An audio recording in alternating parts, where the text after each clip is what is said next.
अथ मंत्रपाठः। हैं? ॐ सहनाववतु आइए पढ़िए।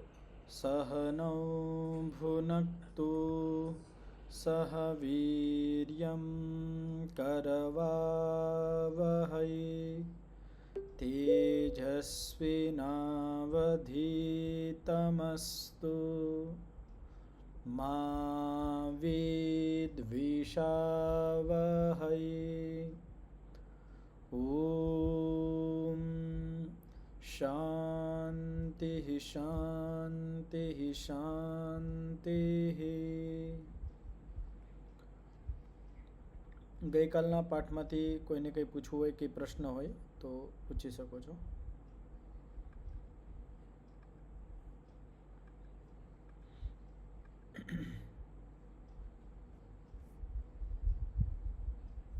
नमस्ते आचार्य जी। जी नमस्ते जी। कल के क्लास में मैं उपस्थित नहीं रह सका था मेरी तबीयत के कारण से, तो जो कारण वगैरह है उसको संक्षिप्त में फिर से बताएंगे। वो 9 કારણ હતા તો એક વખત તમે વિડિયો નાખેલી છે YouTube ઉપર, સાંભળી લેજો એક વખત। એમાં હું હા, મેં સાંભળ્યું તો ખરા, પણ તોય સમજ નથી પડતી એટલે હા આવીને સાંભળ્યું। તો મુખ્ય રૂપથી શાસ્ત્રોમાં આપણા વ્યવહારમાં 9 કારણો હોય છે।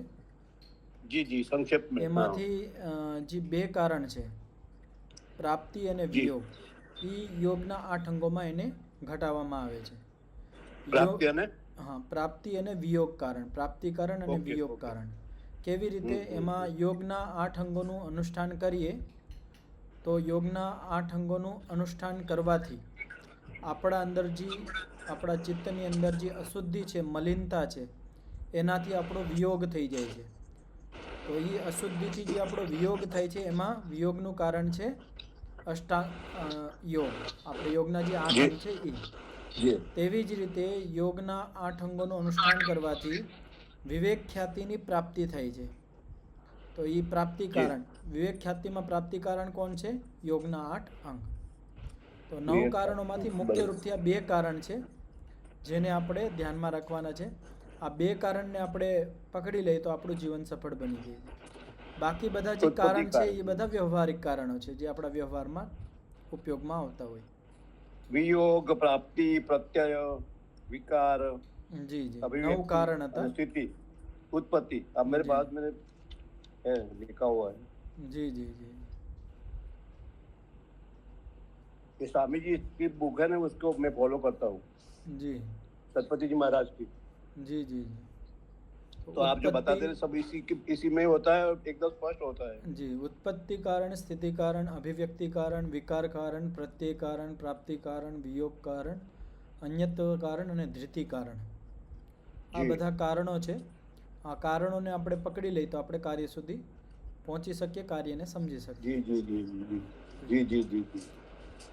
હવે આગળ ધન્યવાદ ધન્યવાદ જી જે હવે આગળ યોગના જે 8 અંગ છે એનું પ્રકરણ ચાલુ થશે।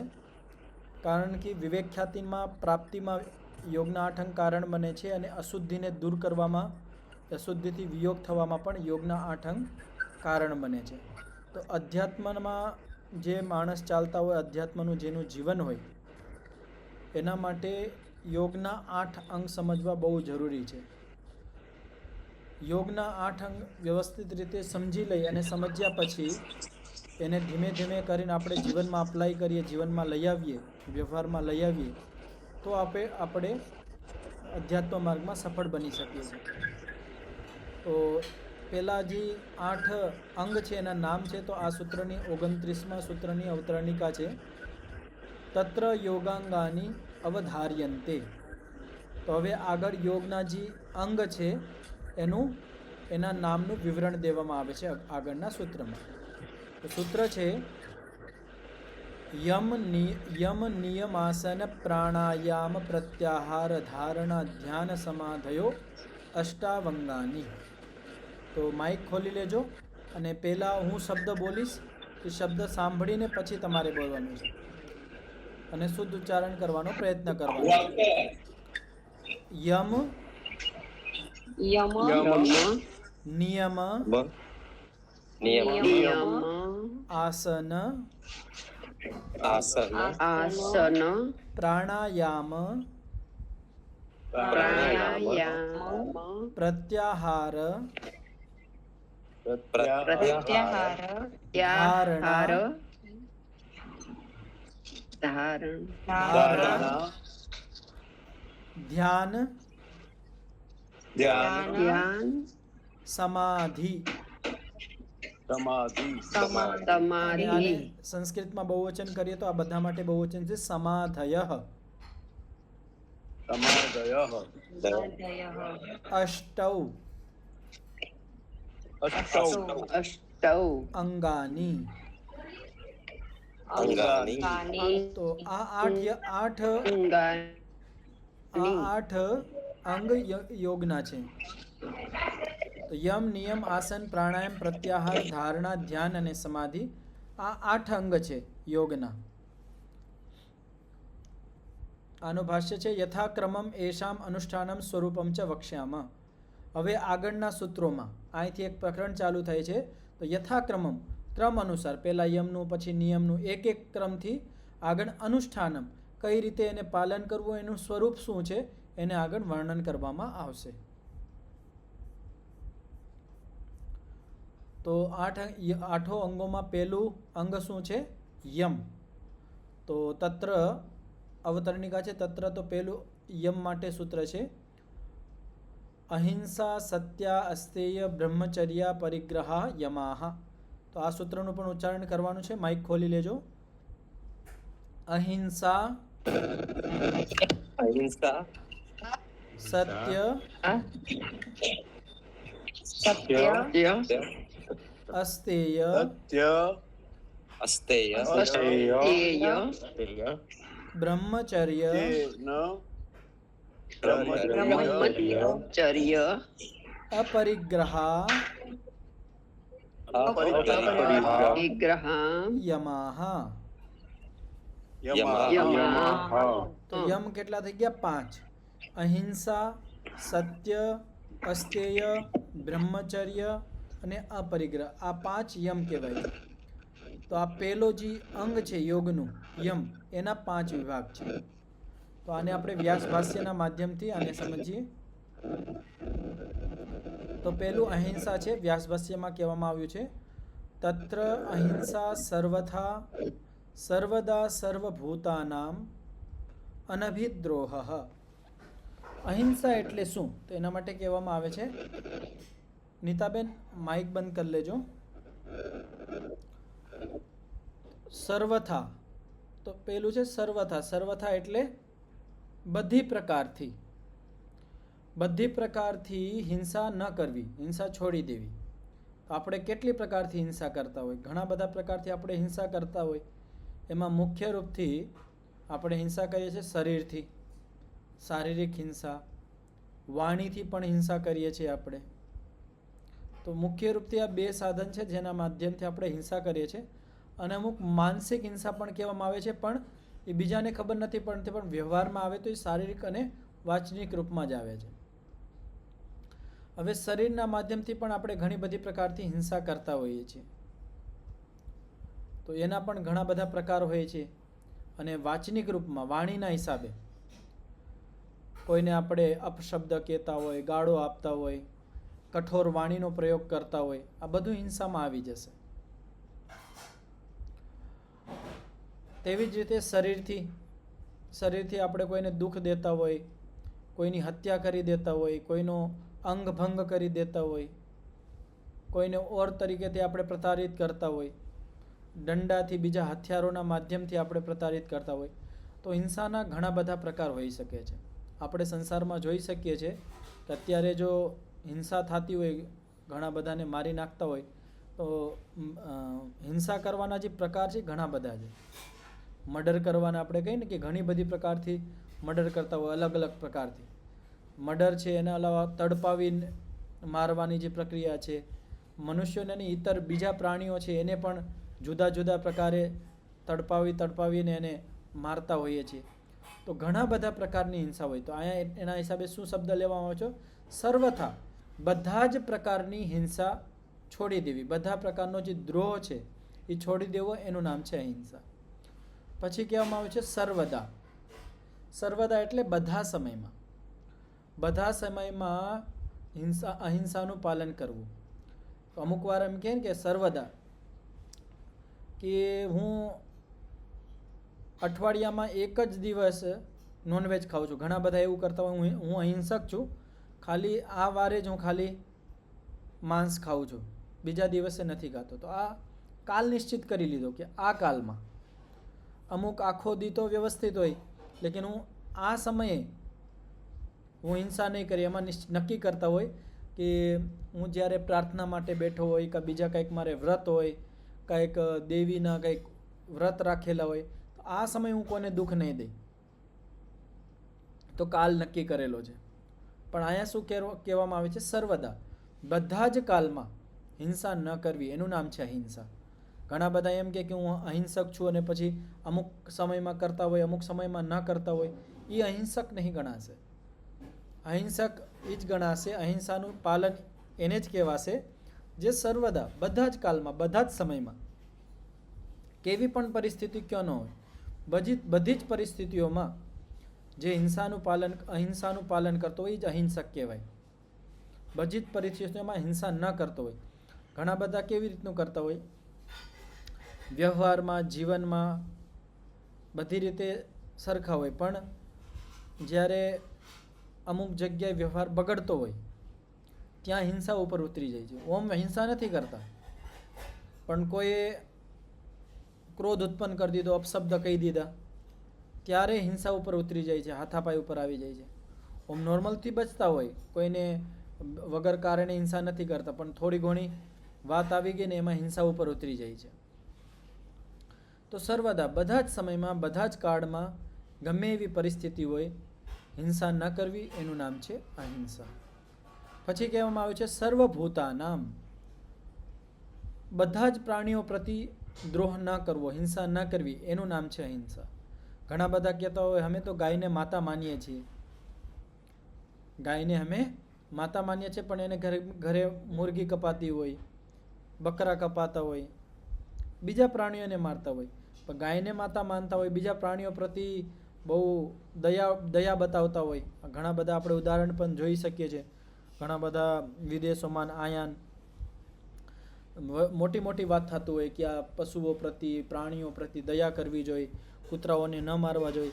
અને એ જ એના ઘરમાં જાઓ કે પછી એના જમવાનું જોઈએ, હોટલમાં જાય, એ જ લોકો નોનવેજ ખાતા હોય છે. કે અમે ગાયને નથી ખાતા પણ બીજાને ખાતા હોય. તો સર્વભૂતાના, બધા જ પ્રાણીઓ પ્રતિ, નાનાથી લઈને મોટા, કીડીથી લઈને મોટામાં મોટા ગમે તેવા પ્રાણી હોય, બધા પ્રાણીઓ પ્રતિ અભિદ્રોહ, હિંસા ન કરવી, એને દુઃખ ન પહોંચાડવું, પીડા ન પહોંચાડવી, એનું નામ છે અહિંસા. તો શું વાત થઈ કુળ મળીને? કે બધા પ્રાણીઓ પ્રતિ, આ સંસારની અંદર જેટલા પણ પ્રાણી છે એ પ્રાણીઓ પ્રતિ સર્વથા, બધી પ્રકારથી, બધા સમયમાં હિંસા ન કરવી. આપણે ઘણા બધા પ્રકારથી હિંસા કરતા હોય તો એ બધી જ પ્રકારની હિંસા છોડી દેવી. આપણે અમુક સમયમાં જ હિંસા કરતા હોય, કાળ નિર્ધારિત હોય તો એ કાળ નિર્ધારિત ન હોવો જોઈએ. ગમે એ સમય હોય આપણે હિંસાનું પાલન કરવું જ જોઈએ, અહિંસાનું પાલન કરવું જ જોઈએ, હિંસા ન કરવી જોઈએ. અને ગમે એ પ્રાણી હોય, બધે પ્રાણીઓ પ્રતિ, બધા જ પ્રાણીઓ પ્રતિ આપણા અંદર દયાનો ભાવ, કરુણાનો ભાવ, કૃપાનો ભાવ હોવો જોઈએ. એને પીડા ન પહોંચાડવી જોઈએ, એનું નામ છે અહિંસા. હવે એક વસ્તુ અહીંયા સમજવા જેવી છે કે અહીંયા તો કહેવામાં આવ્યું બધા પ્રાણીઓ પ્રતિ. તો જે ચોર માણસ છે એ પર પ્રાણીની અંદર આવી જશે. તો જે ચોરને પીડા, દુઃખ દેતા હોય, અધિકારી છે, પોલીસવાળા છે, ન્યાયાધીશ જે દંડ આપતા હોય, એ પણ હિંસામાં આવી જશે ને. આપણા દેશના બોર્ડર ઉપર, આપણી દેશની સુરક્ષા માટે જે સૈનિકો, જે ટેરરિસ્ટ હોય એને મારી નાખતા હોય, તો એ પણ હિંસા છે. તો ત્યાં આપણે આ વાક્યને કેવી રીતે ઘટાડી શકીએ? તમે પણ આમાં વાત રાખી શકો છો, પોતાનો વિચાર રાખી શકો છો, જેને જે સમજમાં આવતું હોય. કે અહીંયા તો શું કહેવામાં આવ્યું કે બધા જ કાળમાં, બધી પ્રકારથી, બધા પ્રાણીઓ પ્રતિ હિંસાનો ભાવ છોડી દેવો, દ્રોહનો ભાવ છોડી દેવો, એનું નામ છે અહિંસા. તો પછી આપણો આ વ્યવહાર કેવી રીતે ચાલી શકે? દેશની સુરક્ષા છે, ન્યાયાધીશ છે, પોલીસ અધિકારી છે, માતા પિતા જે પોતાના બાળકના સુધાર માટે જે એને પીડા આપતા હોય, તો ત્યાં આપણે અહિંસાનો કેવી રીતે ઘટાડી શકીએ? જી પ્રહલાદભાઈ. નમસ્તે આચાર્યજી. જી. અકારણ કોઈને દુઃખ ન આપવું, અકારણ કોઈને દુઃખ ન કારણ આપવું. વિના એને શિક્ષા પેલું શું કહેવાય, મારવું નહીં. વગર કોઈ કારણે માણસ ચોરી કોઈને કરતો દુઃખ હોય ન તો આપણે એને મારી શકીએ. જી જી. ચંદનભાઈ. આમાં સકામ અને નિષ્કામ રીતે વિચારી શકીએ. સકામ અને નિષ્કામથી તો બંને બાજુ થઈ શકે. નિષ્કામ તો છે જ, છતાં પણ સામાન્ય રૂપથી આપણે જે લોક વ્યવહારમાં છે ત્યાં કઈ રીતે ઘટાડીએ? નરેશભાઈ, અથર્વ મુનિજી, નીતાબેન. સ્વધર્મ પ્રમાણે પણ આવશે આચાર્યજી હિંસા. શું આવશે? સ્વધર્મ પ્રમાણે, એમ ધારો કે સૈનિક હોય તો એનો ધર્મ હોય તો એ પ્રમાણે એને અહિંસા, ન્યાયાધીશ હોય તો એ પ્રમાણે એનો ધર્મ હોય તો એ પ્રમાણે એને અહિંસા લાગુ પડશે. હા, પણ એવા નિયમ તો નથી. અહીંયા તો સામાન્ય રૂપથી કહેવામાં આવ્યું છે. અહીંયા તો કહેવામાં બધા જ પ્રાણીઓ પ્રતિ. હા, અથર્વ મુનિજી. આત્મરક્ષા માટે. આત્મરક્ષા માટે. હવે અહીંયા બોર્ડર ઉપર જે સૈનિક છે કે ન્યાયાલયમાં જે ન્યાયાધીશ બેઠો છે એને તો કંઈ આત્માની કોઈ જનહાનિ તો થવાની નથી, છતાં પણ એ ચોરને દંડ આપે છે. અહીંયા આત્મરક્ષા માટે તો એ પોતાની સુરક્ષા કરતા નથી. એવું છે, ત્યાં માની લો એક વ્યક્તિને કદાચ દંડ દેવાથી ઘણા માણસોનો ને સુખ મળતો હોય, ઘણા માણસોની ઓલી થતી હોય, જી. તો એક માણસને દંડ દઈ શકાય ને. એવો હા, દઈ શકાય, એમાં વાંધો નથી. એ તો સારું જ છે, હું ના નથી પાડતો, એ વાત સાચી છે. પણ એ હિંસા થઈ જશે ને, એમાં આપણે હિંસામાં આવી જશું ને, જે ન્યાયાધીશ છે હિંસક થઈ જશે. કેમ પહેલા તો કરેલું કામ એવું છે, ખરાબ કામ કરેલું છે, પાપનું કામ કરેલું છે. આ ચોરે કરેલું છે, ચોરે કરેલી છે, એમાં હું ના નથી પાડતો. ચોરે બહુ ખોટા કામ કરેલા છે, પણ હવે ન્યાયાધીશ એને પીડા પહોંચાડે છે, દુઃખ આપે છે, તો એ તો દુઃખ તો થઈ જ ગયું ને એને. પોલીસવાળા છે એને દંડા મારે છે, તો એ પીડા તો થવાની જ છે, તો હિંસા તો થઈ ગઈ. પણ એને વગર વાકે તો કઈ મારતા નથી ને, અકારણ તો કઈ મારતા નથી. મારે છે શા માટે? હા, મારે એ બધી વાત સાચી છે, મારવો જોઈએ, કારણ છે કે ભાઈ એને ચોરી કરી છે, મારી છે, બધી વસ્તુ સાચી છે, એ ના નથી કરતો હું. પણ હિંસા છે કે નહીં એ પ્રશ્ન છે. તો મહર્ષિ દયાનંદજી આના ઉપર એક માર્ગદર્શન આપે છે. ઘણી બધી જગ્યાએનું એક વાક્ય મળે છે કે અન્યાયપૂર્વક, આ શબ્દ ધ્યાન રાખજો, અન્યાયપૂર્વક કોઈને દુઃખ ન દેવું, એનું નામ છે અહિંસા. વાત સમજમાં આવી? ન્યાયપૂર્વક તો દુઃખ દઈ શકીએ છીએ, અન્યાયપૂર્વક,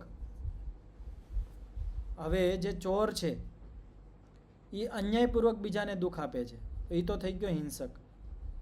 અને જે ન્યાયપૂર્વક જે દુઃખ આપીએ છીએ, જેમ ન્યાયાધીશ છે, પોલીસ અધિકારી છે, સેનાના લોકો છે, આ ન્યાયપૂર્વક વ્યવહાર કરે છે, તો જે ન્યાયપૂર્ણ હિંસા થશે એ અહિંસામાં જ આવશે, હિંસામાં નહીં આવે. પાછું વાક્ય બોલું છું, જે ન્યાયપૂર્વક હિંસા કરવામાં આવશે એ અહિંસાની અંતર્ગત આવશે, હિંસામાં નહીં આવે. અને જે અન્યાયપૂર્વક જે હિંસા કરવામાં આવશે એ હિંસામાં આવશે, અહિંસામાં નહીં આવે. હવે આ જે સીમા આપણે બાંધી દેશું તો આપણો જે આપણને શંકા પ્રશ્નો હતા એ બધા અહીંયાથી હટી જશે. આપણે જોઈએ કે એક ચોર છે, એ ચોર છે, એ હજારો માણસોને દુઃખી કરે છે, એક ઘરે ચોરી કરશે, કાલે બીજા ઘરે કરશે. હવે ન્યાયાધીશનું કાર્ય છે, ન્યાયાધીશનું કાર્ય છે કે એને દંડ દઈને રોકવો. દંડ એનું કામ છે. ન્યાયાધીશ એને મૂકી દેશે તો એ મોટી હિંસા કરશે. ન્યાયાધીશનું કામ શું છે? સમાજને દુઃખોથી બચાવવું, ન્યાયાધીશનું કામ છે. હવે ન્યાયાધીશ પોતાનું કર્તવ્ય પૂરું ન કરે તો સમાજમાં વધારે દુઃખી થશે, વધારે હિંસા થશે. તો એ જે અન્યાયપૂર્વક જે હિંસાઓ થાય છે એને રોકવા માટે ન્યાયપૂર્વક તો કરી જ શકીએ છીએ. તો ન્યાયપૂર્વક, તો ટૂંકમાં એક વાક્ય અહીંયા એક શબ્દ જોડી દેવાનો કે અન્યાયપૂર્વક જે માણસ હિંસા કરે છે એ બધું હિંસામાં આવશે. અને જે ન્યાયપૂર્વક જે હિંસા કરે છે એ હિંસામાં નહીં આવે, એ બધું અહિંસાની અંદર આવશે. આ બધાને સ્પષ્ટ થઈ ગયું?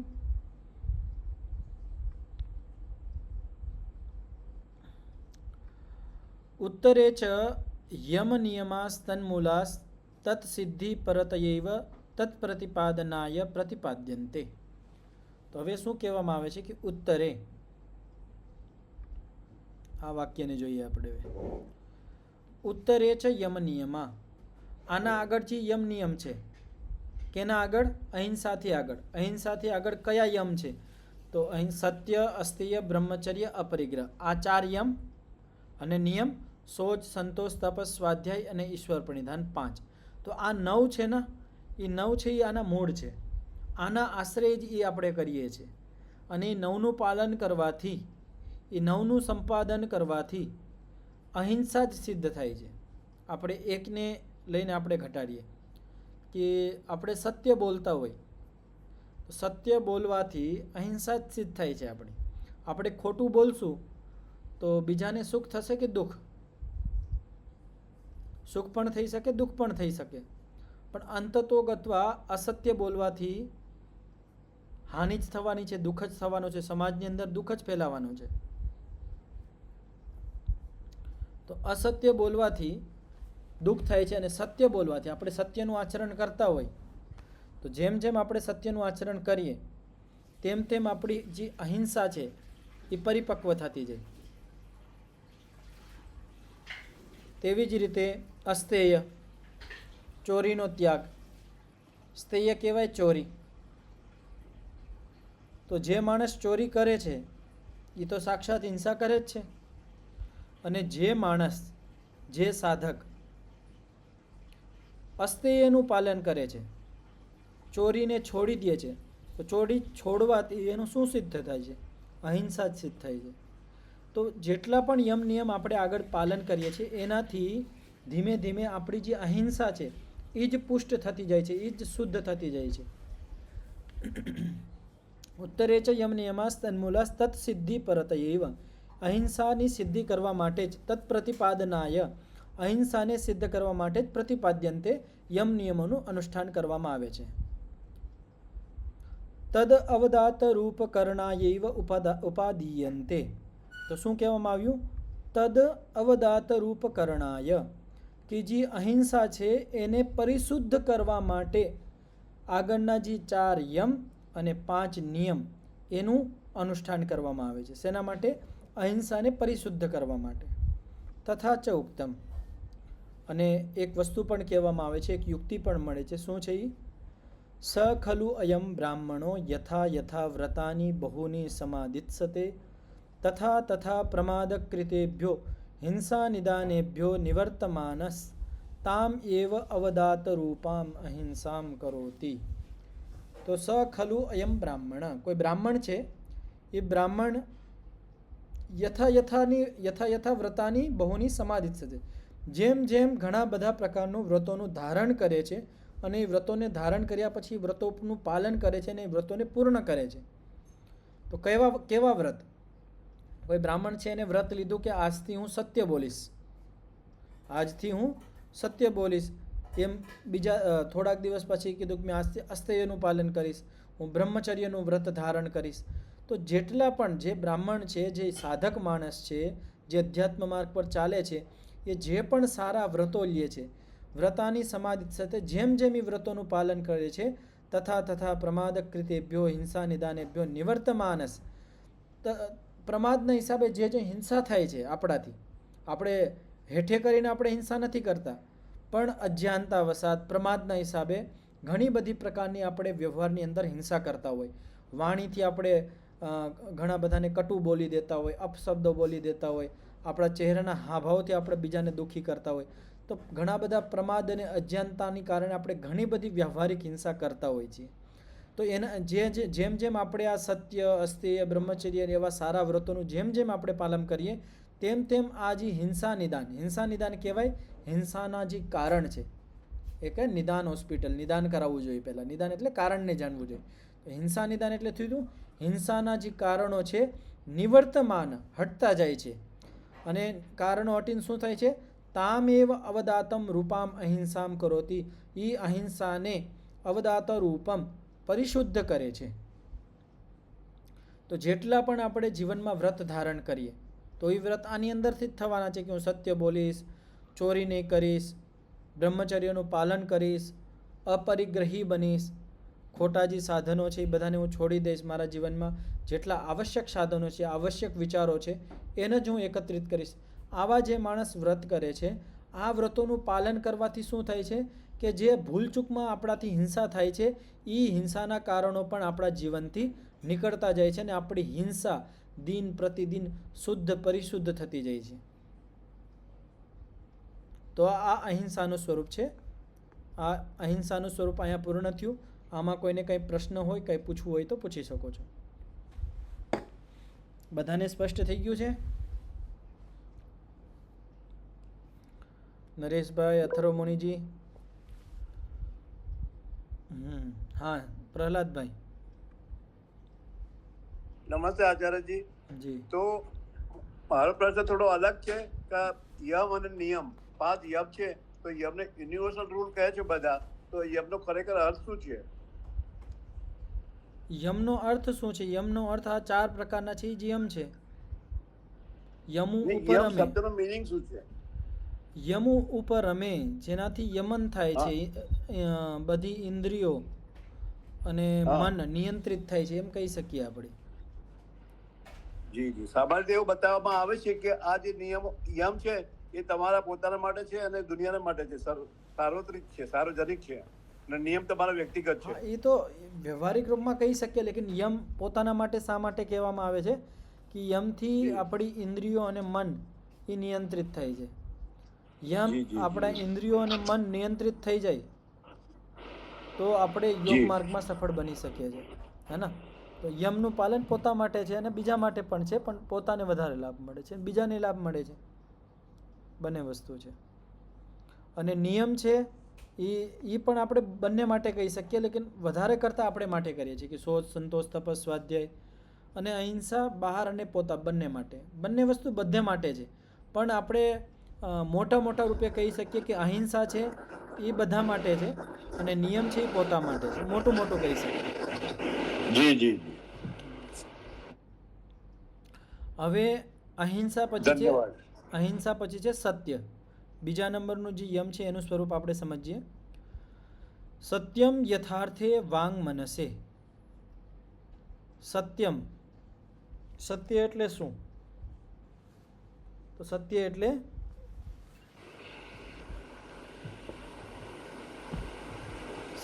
યથાર્થે વાંગ મનસે. વાંગ એટલે વાણી, મન એટલે આપણું જે મન, બુદ્ધિ. યથાર્થ જે વસ્તુ જેવી છે, યથાર્થ વાણી અને મનમાં હોવું. બીજું આપણે કહીએ કે જેવું મનમાં એવું વાણીમાં, આપણે એમ પણ કહી શકીએ. તો યથાર્થ સ્થિતિ હોવી જોઈએ. મનમાં કાંઈ છે અને વાણીમાં કાંઈક છે તો આ સત્ય નહીં કહેવાશે. જેવી વસ્તુ આપણને જોઈ છે, યથાર્થ શું છે એને આગળ ખોલવામાં પણ આવશે, પણ અહીંયા ધ્યાન રાખવાનું છે આ સત્ય એટલે અહીંયા વાણીના સ્તર ઉપર બતાવવામાં આવે છે કે વાણીમાં સત્ય હોવું જોઈએ. મનમાં જેવું છે એવું જ વાણીમાં હોવું જોઈએ. મનમાં બીજું છે અને વાણીમાં જુદું છે તો એ સત્ય નહીં કહેવાશે. હવે સત્યના 2 પ્રકાર આપણે સમજવા જોઈએ તો આપણને આ સ્પષ્ટ થશે. એક તો જેવો પદાર્થ જેવો છે એને એવો જ કહેવો, જે વસ્તુ જેવી છે એને એવી જ કહેવી, એ થઈ ગયું સત્ય, યથાર્થ. અને એક વસ્તુ એ છે કે જેવી આપણને સમજાણી, જેવી આપણે જોઈ છે, જેવી આપણે સમજી છે, જેવી આપણે મનમાં અનુભવ કરી છે, જેવું જ્ઞાન મનમાં છે એ વાણીમાં હોવું. આપણે મનમાં ઊંધું પણ સમજી શકીએ છીએ, પણ વાણીમાં એવું જ હોવું, આ પણ સત્ય છે. બંને વસ્તુ સમજાણી. એક તો જે વસ્તુ જેવી છે એવી જ. આપણે એમ કહીએ કે કોઈ માણસને એકદમથી અંધારામાં રસ્સી છે એને સર્પ દેખાણો કે આ સર્પ છે, એને પૂરું એવું ધ્યાન થઈ ગયું કે આ સર્પ જ છે અહીંયા દોરી, પણ અંધારાના હિસાબે, થોડા પ્રકાશના હિસાબે હવે એ જે કહેશે કે મેં અહીંયા સર્પ જોયો છે, તો આ વાસ્તવમાં શું છે? સત્ય છે. જેવું એના મનમાં છે એવું જ પ્રકટ કરે છે. તો અહીંયા શું વસ્તુ લેવાની છે? જેવું મનમાં હોય તેવું જ બોલવાનું છે. ભલે કોઈ માણસ એમ કે ઈશ્વર સાકાર છે, કારણ કે એના મનમાં ધ્યાન અત્યારે આવું જ છે, એટલે વાણી ઉપર પણ આવું છે. વાણી ઉપર પણ આ જ કહે છે કે ઈશ્વર સાકાર છે. આ પણ સત્ય જ છે. આ જે યોગ દર્શનના હિસાબે કહું છું. અને આ નાની વાત નથી. આ સંસારની અંદર ખાલી આપણે આપણા વ્યવહારની અંદર આટલું જ કરવા માંડીએ કે જેવું મનમાં હોય એવું જ વાણીમાં હોય, તો આપણી ઘણી બધી પ્રગતિ થઈ જશે, ઉન્નતિ થઈ જશે. અત્યારે આપણે વ્યવહારમાં કેવું કરીએ છીએ કે જેવું મનમાં હોય છે એવું વાણીમાં વધારે કરતા નથી હોતું, જુદું હોય છે. મનમાં કાંઈ કોઈ બીજો માણસ સામે, આપણા સામે જે માણસ છે એ માણસ પ્રત્યે આપણા મનમાં બીજા ભાવ હોય છે, અને જ્યારે સામે આવે તો આપણે જુદા વાક્યનો પ્રયોગ કરીએ છીએ. એના પ્રતિ ભાવ જુદો છે અને વાણીથી આપણે ભાવ જુદો પ્રકટ કરીએ છીએ. અને આવું બધું ઘણું સંસારમાં જોવામાં આવે છે. તો જેવું મનમાં હોય એવું જ વાણીમાં લઈ આવવું, એનું નામ છે સત્ય. ત્યાં યોગ દર્શનના હિસાબે. બીજું સત્ય છે એ ખોટું નથી, એ પણ સાચું જ છે, પણ આ પણ એક સત્યનો પ્રકાર છે, એ જાણવું જોઈએ. આ પણ આપણે અપનાવી લઈ જીવનમાં તો પણ આપણી ઉન્નતિ થશે.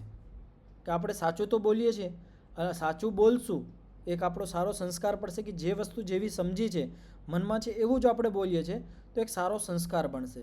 અને આપણે ખોટું બોલશું, આપણે કોઈ વસ્તુ છે આપણે ખોટી સમજી લીધી છે, હવે આપણે એને ખોટી આપણે એ જ રૂપમાં પ્રકટ કરીએ તો કોઈ આપણને બતાવશે ને કે તમે આ ખોટું સમજી ગયા છો, એ સમજાવશે આપણને, લાભ આપણો જ થવાનો છે. તો જો વસ્તુ જેવી મનમાં હોય એવું જ બોલવું, એનું નામ છે સત્ય. હવે યથાર્થ શું છે એને ખોલવામાં આવે છે. યથાદૃષ્ટમ, જેવું આપણે જોયું છે, સાચું હોય કે ખોટું, પણ આપણે જેવું જોયું છે, સામે વસ્તુ છે એ આપણે જે રૂપમાં આપણને દેખાય છે. યથા અનુમિતમ, જેવું આપણે અનુમાન કર્યું છે. અનુમાન પણ સાચું ખોટું બંને પણ હોઈ શકે છે. યથા શ્રુતમ, જેવું આપણે સાંભળ્યું છે. તથા વાંગ મનશ્ચેતી, એવું જ વાણી અને મનમાં હોવું, એનું નામ છે સત્ય. એક ઉદાહરણથી સમજાવું કે 5-6 લોકો છે, એમાંથી કોકનું નામ છે દેવદત્ત અને એકનું નામ છે યજ્ઞદત્ત. પણ કોઈ બીજા માણસે જલ્દીમાં મને ઊંધું બતાવી દીધું. શું બતાવી દીધું? જે યજ્ઞદત્ત હતો એને દેવદત્ત બતાવી દીધો. હવે મારા મનમાં યજ્ઞદત્તને હું દેવદત્ત સમજું છું, અને પછી મેં કીધું આ કોણે કર્યું હતું, કોઈ કામ બગડી ગયું, મેં કીધું આ દેવદત્તે કર્યું, પણ વાસ્તવમાં તો દેવદત્તે નથી કર્યું, એ યજ્ઞદત્તે કર્યું છે. તો આવી સ્થિતિમાં એ સાચું કહેવાશે કે નહીં? તો એ સાચું જ કહેવાશે. શા માટે? એને એનું નામનું ધ્યાન નહોતું, બીજાએ કરાવ્યું જલ્દીમાં, તો એને યજ્ઞદત્તની દેવદત્ત સમજી લીધો. તો એના મનમાં દેવદત્ત જ હતો, તો એને દેવદત્ત સમજીને કીધું કે આ દેવદત્તે કર્યું છે, પણ કર્યું યજ્ઞદત્તે છે. તો આ જેવું મનમાં છે એવું જ વાણીમાં છે. જેવું એને સાંભળેલું હતું, જેવું એને જોયું તેવું જ બોલ્યું. હવે એક વસ્તુ કહેવામાં આવે છે. જી નરેશભાઈ. આચાર્યજી આ એક જરાક લખાવી દીધું ને, યથાદ્રષ્ટમ યથા અનુમિતમ, એટલે યથાદૃષ્ટમ, જેવું જોયું હોય, હા કહું છું, જેવું જોયું હોય. યથાદૃષ્ટમ મતલબ જેવું જોયું એવું જ વાણી અને મનમાં હોવું.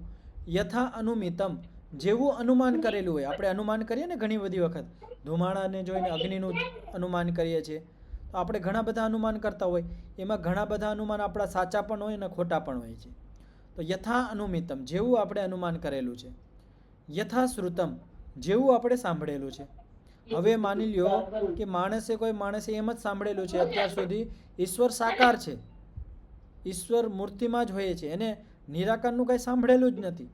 એને બચપનથી એક જ વસ્તુ સાંભળેલી છે કે ઈશ્વર સાકાર હોય છે અને ઈશ્વર અવતાર લે છે, અને એ જ સાંભળેલું છે, અને એ જે વાણીથી બોલે છે તો એ સત્ય છે.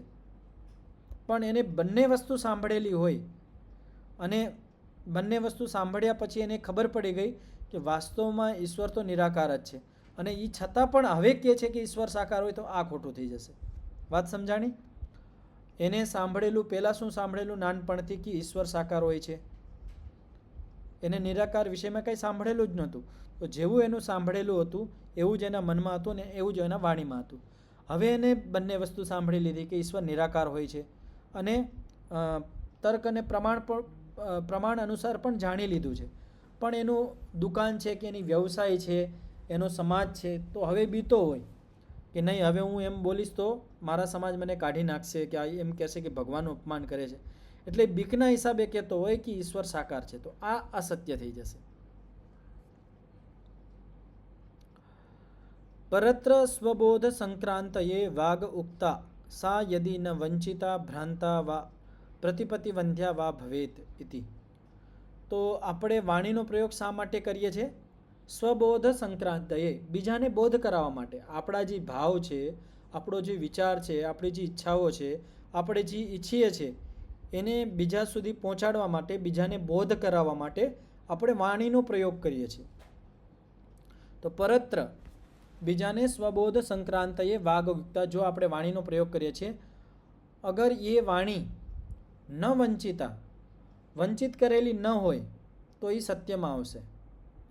અને આપણે સત્ય બોલીએ છીએ અને એનાથી સત્ય બોલવાથી બીજા માણસ વંચિત થઈ જાય છે, ઠગાઈ જાય છે. ઠગવાને ગુજરાતીમાં શું કહીએ છીએ આપણે? છેતરી લઈ છેતરાવું, છે, છેતરાવું. હા, તો આપણી વાણીથી આપણે કોઈને છેતરી લઈ જાય. ચાલબાજી. હા, તો આપણે આપણી વાણીથી સત્ય બોલીએ છીએ પણ વાણીથી આપણે કોઈને છેતરી લઈએ છીએ, તો એ સત્ય સત્યમાં નહીં આવે.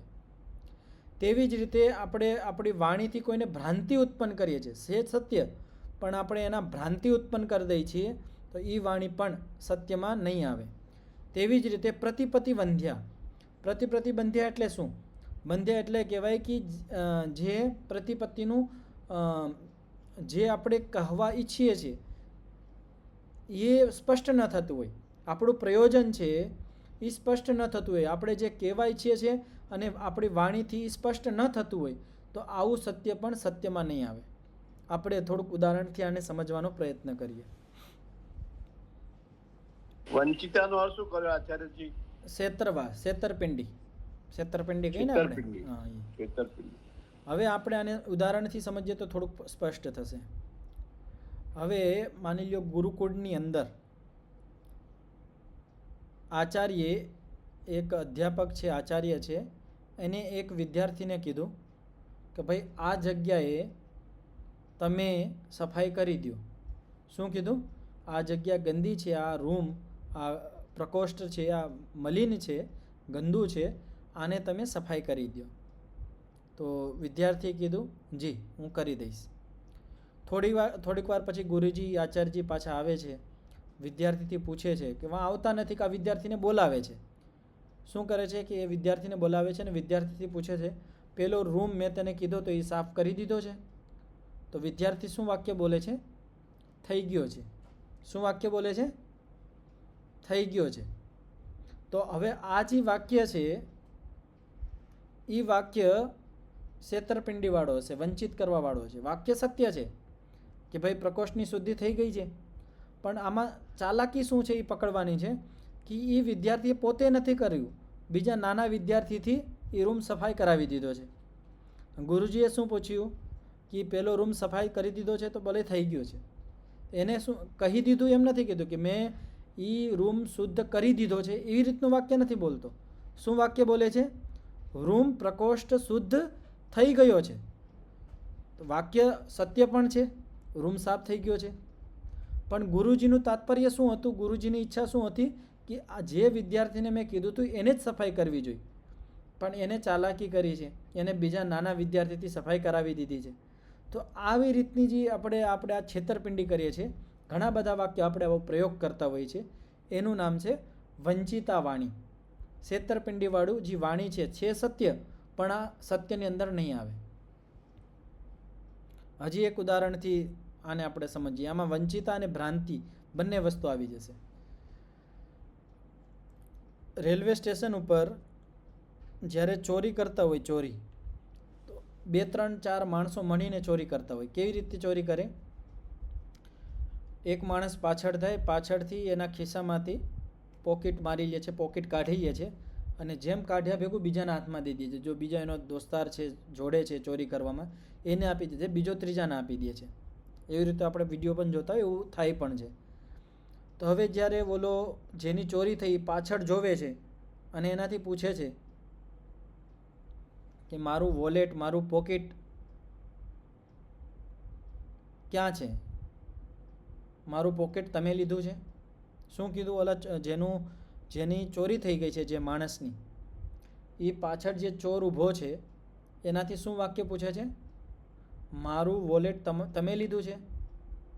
તો એ ચોર શું બોલે છે? મારા પાસે નથી. વાત સમજમાં આવે છે? એ ચોર શું કહે છે? મારા પાસે નથી. વાત તો સાચી છે, એના પાસે નથી.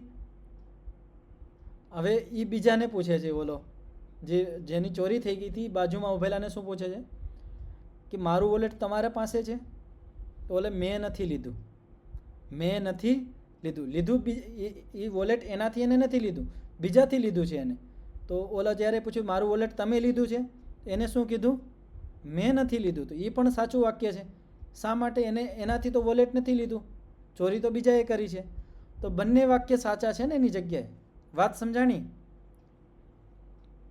બધાને વાત સ્પષ્ટ થઈ? ત્યારે ગુરુજી છલ કહેવાય અને ન્યાય દર્શનની ભાષામાં? હા, છલ કહેવાય. તો આ જે વંચિતા વાણી છે, ભ્રાંતિ ઉત્પન્ન કરનારી છે. બંને ચોર છે એ સાચું બોલે છે, પણ વાસ્તવિકમાં શું છે? એ સત્યની અંદર નહીં આવે, અસત્યમાં વહી જશે. પેલો જે ચોર છે એ પણ સત્ય જ બોલે છે. એ શું કહે છે કે મારા પાસે વોલેટ નથી, અને સાચામાં એના પાસે વોલેટ નથી.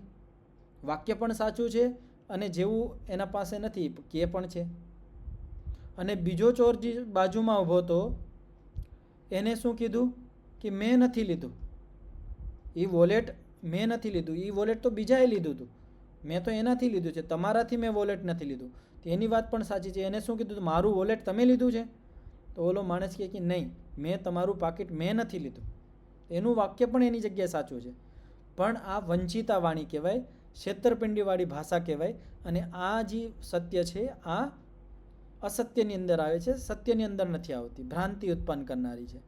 એવું જ આપણું કોઈ વાક્ય છે, સત્ય છે, અને એ સત્ય વાક્ય બોલવાથી કોઈને ભ્રાંતિ ઉત્પન્ન થતી હોય તો એ પણ સત્યની અંદર નથી આવતું.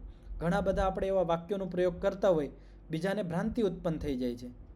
સ્પષ્ટતા આપણે નથી કરતા, આપણે એવી રીતનું વાક્ય બોલી દઈએ છીએ કે બીજો અસમંજસમાં પડી જાય છે કે શું કરવું મારે, આ શું કહેવા માંગે છે. તો એ પણ સત્યમાં નહીં આવે. પ્રતિપત્તિ વંધ્યા, આપણે જે કહેવા ઈચ્છતા હોય અને આપણો વાક્યનો અભિપ્રાય એના સુધી ન પહોંચતો હોય તો એ કંઈ સત્ય ન કહેવાય. હવે માની લો હું અહીંયા સંસ્કૃતમાં બોલવા માંડું, ખાલી કા બીજી કોઈ ભાષા છે એમાં હું બોલવા માંડું, તો જે આ વાક્યોનું જે અર્થ છે, પ્રયોજન છે, એ તમારા સુધી નહીં પહોંચે તો આ સત્ય નહીં કહેવાશે. તો આપણે જે કહેવા ઈચ્છીએ છીએ, આપણો જે કહેવાનો અભિપ્રાય છે એ પણ બીજાને સમજાવવો જોઈએ, એનું નામ છે સત્ય. આપણે બોલી દઈએ છીએ અને આપણો અભિપ્રાય આપણા ભાષાથી, આપણા વાક્યોથી અભિપ્રાય સ્પષ્ટ નથી થતો.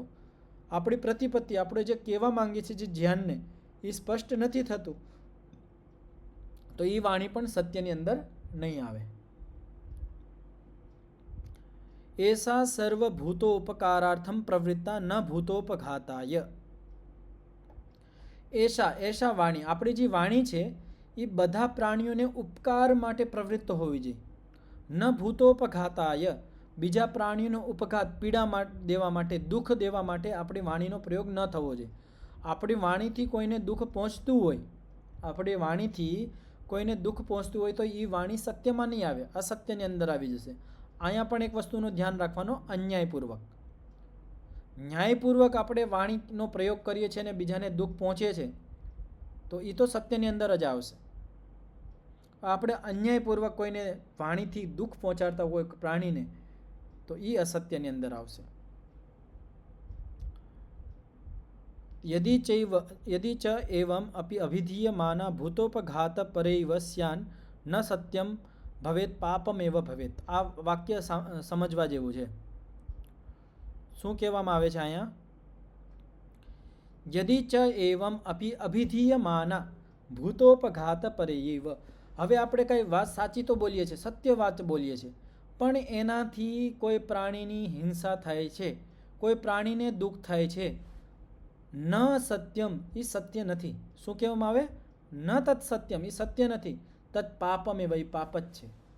ઉદાહરણથી આપણે સમજવું હોય તો કોઈ લંગડો માણસ હોય એને આપણે લંગડો કહીએ એની સામે જ, કે અપંગ કહીએ એને સામે જ આપણે એને નીચો બતાવવા માટે. ગરીબ માણસ છે એને ગરીબ કહીને આપણે કહીએ વાત તો સત્ય છે, સાચી છે કે ગરીબ માણસ છે. હવે આપણે દૂરથી એ ગરીબ આ બાજુ આવેલ તો આવી રીતનું यदि આપણે એને કંઈ આપણું વાક્ય સત્ય છે, એ ગરીબ છે, એ અપંગ છે, આપણે લંગડો છે તો આપણે એ લંગડા આ બાજુ આવી તો, એ આંધળા આ બાજુ આવી તો, આ વાક્યો સાચા છે, સત્ય છે, પણ આનાથી શું થાય છે? પ્રાણીઓની હિંસા થાય છે, બીજાને દુઃખ થાય છે, બીજાને પીડા પહોંચે છે. તો આ જે આપણી વાણી છે ન તત્સત્યમ, આ સત્ય નથી, આ પાપમેવા, આ ખાલી પાપ જ છે. તો આપણે એ પણ ધ્યાન રાખવાનું, સત્યમ બ્રુયાત પ્રિયમ બ્રુયાત મા બ્રુયાત સત્યમ અપ્રિયમ. તો સત્ય બોલવું જોઈએ, સત્યમ બ્રુયાત પ્રિયમ બ્રુયાત, પ્રિય બોલવું જોઈએ. મા બ્રુયાત સત્યમ અપ્રિયમ, અપ્રિય સત્ય કોઈ દિવસ ન બોલવું જોઈએ. અપ્રિય એટલે બીજા પ્રાણીઓને જેનાથી હિંસા થતી હોય એવું કોઈ દિવસ નહીં બોલવાનું. પણ એક વસ્તુનું ધ્યાન રાખવાનું કે કોઈ ખોટું કરતો હોય, કોઈ નાલાયકી કરતો હોય, કે આપણું બાળક છે, આપણો વિદ્યાર્થી છે, એને આપણે ખીજાતા હોય તો ત્યાં આપણે ન્યાયપૂર્વક કરીએ છીએ, આપણું કર્તવ્ય છે, ત્યાં સત્ય સત્ય જ હશે. પણ આપણે સામાન્ય વ્યવહારમાં જ્યાં આપણો અધિકાર નથી ત્યાં પણ આપણે બીજા પ્રાણીઓને આપણી વાણીથી, સત્ય વાણીથી દુઃખ પહોંચાડતા હોય તો એ વાણી સત્યની અંદર નહીં આવે, એ પાપની અંદર જ આવશે. તેન પુણ્યાભાસેન પુણ્ય પ્રતિરૂપકેણ કષ્ટતમમ પ્રાપ્નુયાત તસ્માત પરીક્ષ્ય સર્વભૂત હિતમ સત્યમ બ્રુયાત. તો શું કહેવામાં આવ્યું? તેન પુણ્યાભાસેન, આપણને ખાલી પુણ્યનો આભાસ થાય છે કે હું તો સત્યનું આચરણ કરું છું, મેં સત્યનું વ્રત ધારણ કરેલું છે, જે જેવું હશે હું એને એવું જ કહીશ. એ ખાલી આપણને પુણ્યનો આભાસ થાય છે. પુણ્ય પ્રતિરૂપકેણ, પુણ્યના રૂપમાં દેખાય છે, પણ અંતોતગતવા શું થશે? કષ્ટ જ થશે કે આપણે જે સત્ય બોલીએ છીએ એનાથી બીજા પ્રાણીઓને દુઃખ થાય છે. અપ્રિય સત્ય બોલીએ છીએ તો એવું બીજાને જે કષ્ટ થાય છે એનાથી આપણે દુઃખી જ થશું. તસ્માત, એના હિસાબે શું કહેવામાં આવ્યું છે? શાસ્ત્ર શું કહે છે? યોગદર્શન શું કહે છે? તસ્માત પરીક્ષા કરીને જ, નિરીક્ષણ કરીને જ સર્વભૂત હિતમ સત્યમ બ્રુયાત, બધા પ્રાણીઓની હિત થાય એ જ સત્ય બોલવાનું. આપણા સત્ય બોલવાથી કોઈ પ્રાણીની હિંસા થતી હોય, દુઃખ થતું હોય, એવું સત્ય નહીં બોલવાનું. તો સમય પૂરો થઈ ગયો છે, આટલું જ રાખીએ. આના ઉપર વિચાર કરજો, કોઈ પ્રશ્ન આવે તો કાલે પૂછજો, એના ઉપર આપણે વિચાર કરીશું. ઓમ. સોમવારે, હા, સોમવારે, શનિ રવિ આપણે રજા રહેશે, તો સમય છે તો 2 દિવસનો સમય કાઢીને વિચાર કરજો આના ઉપર. અને જે કોઈ પ્રશ્ન કા કાંઈ વિચાર હોય એવો શંકા ઉત્પન્ન થાય તો સોમવારે પાઠના પ્રારંભમાં એ રાખી દેજો. ઓમ. 3 વખત શાંતિનું ઉચ્ચારણ કરીને પાઠનો વિરામ કરીશું. ઓમ શાંતિ શાંતિ શાંતિ. સર્વેભ્યો નમઃ. બધાને સાદર નમસ્તે. नमस्ते आचार्य जी, धन्यवाद आपका. नमस्ते जी. नमस्ते सभी को. नमस्ते जी. નમસ્તે.